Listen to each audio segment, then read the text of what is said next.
اخوان تبارك الله عليكم، نتمنى كاع تكونوا مزيانين بصحه جيده. اليوم حنا جبنا لكم واحد النبته. هذه النبته هاهي كيما راكم تشوفوا، ها هي نبته الهندباء او تفاف. هذا راه مفيده حتى للفراخ، الفراخ الحصان او الكراري مفيده جدا. ها هي ان شاء الله غادي نغسلوها، غادي نقدموها للطيور ديالنا. غنشوفوا كي دايره النبته اللي ما يعرفهاش. ها هي فيها هاد الوردة هادي، ها هي هاد الوردة من بعد كتولي تخرج فيها واحد الصوفة. ديك الصوفة هي اللي كيبني بها العش الحسن في الطبيعة. يلا ما تزرطوش، غادي نغسلوها ان شاء الله. بحيث تشوفوا الاخوان راه فيها واحد الحشرات. هاد الحشرات هادو هما راكم تشوفوهم. الحشرات هادو مضرين للطائر، يقدروا يعني يضروا لكم الطيور ديالكم. هاي كيما راكم تشوفوا الاخوان، غسلها مليح فين هاهما، خصنا حتى يتحيدوا من هادوك الحشرات كاملين، فهمت؟ تولي نقية وديرها شوية في الشمس تنشف، عاد قدمها للطيور ديالك.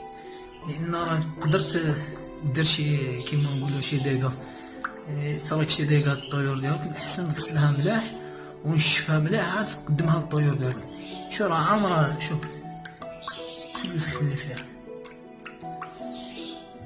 هادي. وراك عارف حنا اللي ياكلها طاع الحسون في يعني في البريه، ماشي كيما هادي اللي كنجيبوها غير من الدروبه، يعني الحومات والاخر. هادي كتكون شويه مضره، راك عارف. وكان اللي كيتبولوا عليها والاخر. يعني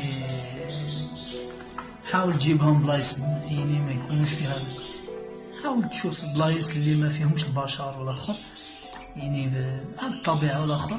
من الأحسن هاي كيما راكم تشوفوا. غادي نديها شوية، غادي نقصها وغادي نديرها شوية وغادي نشفها، عاد نقدمها للطيور ديالي ان شاء الله. كيما شفتوا الاخوان، بعد ما غسلناه مليح وريقناه، غادي ان شاء الله نقطعوه ونعطيوه للطيور ديالنا. واش هي الطائر ياكل كلشي، ياكل حتى ياكل هادي الغربة وياكل الاخر. يعني ندولو كيما هاك، يعني نديرو غير دوك يعني الاوراق المتعفنه ونبدو الطيور ديالنا.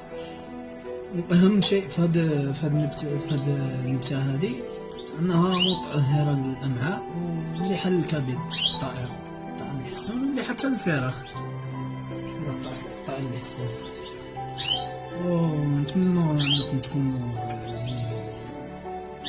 عرفتوا واستفدتوا من هاد النبته هادي، وصلتوا في هاد الوقيته هادي تاع يعني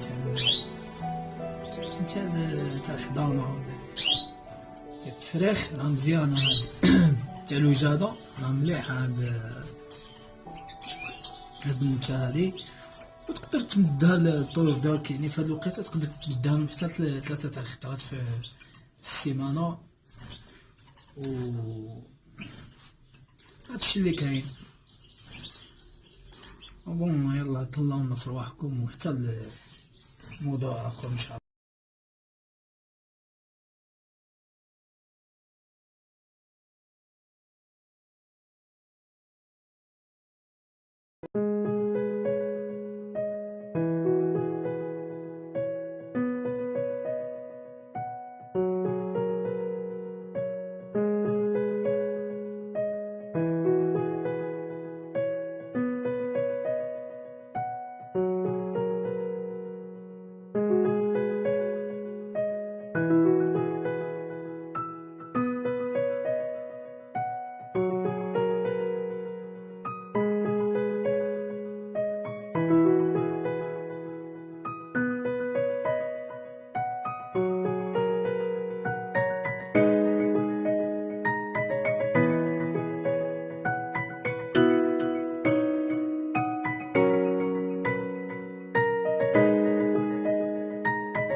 تحمي الطائر